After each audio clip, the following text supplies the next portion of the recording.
A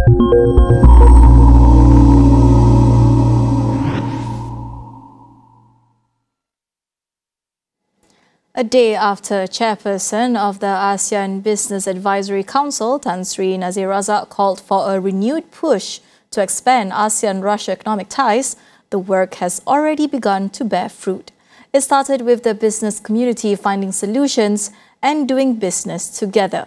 Esther Alwani, lead editor Najib Arif, speaks to Joo Hee Hong, Executive Director of ASEAN BARC Malaysia in St. Petersburg. Thank you so much for joining us. It's a pleasure having you with us in St. Petersburg International Economic Forum. I want to ask, because there's this session on ASEAN where Tan Sri Nazir Razak was speaking on how we can improve the relationship between Russia and ASEAN.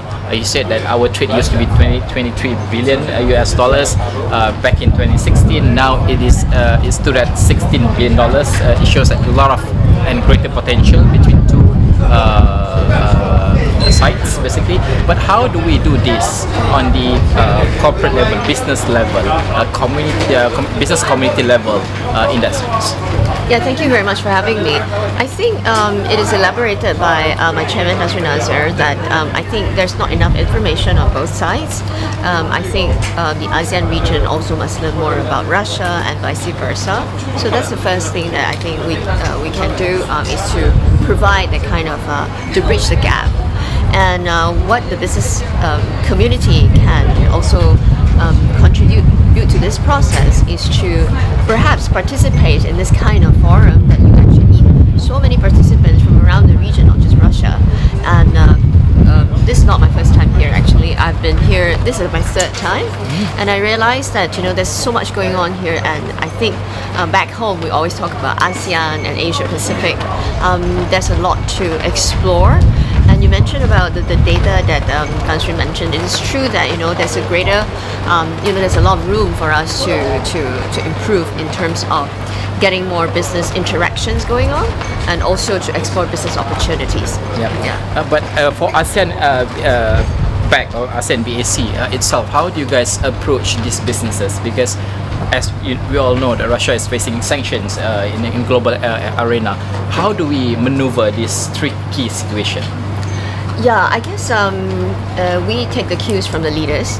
I think from Malaysia's point of view, our Prime Minister has been to Russia twice already. So that gives a lot of signals to the business community. So we take the cues from the top, and that shows that we can actually continue to strengthen and explore collaboration with Russia. But in terms of really bringing it to home, in terms of materializing all these potential, I think there are some gaps that we must bridge. For instance, payment. I think that's something that businesses will really need to know that being settled or solved before real business cooperation and deals can happen. My final questions. What are some of the key takeaways from this year's forum? Because you've been here 3 times already. Yes. Yeah, I think Russia is always keen to show their excellence in technology and also in the energy sector. But I think that message probably can be better amplified, and I think ASEAN as a region definitely can further explore how we can build those linkages. Since 2017, when I was first here, I was very impressed with the scale and the variety of excellence and expertise that they are portraying. And from the discussions we have, it seemed that they're doing well. The economy is thriving despite the larger political environment that we know of.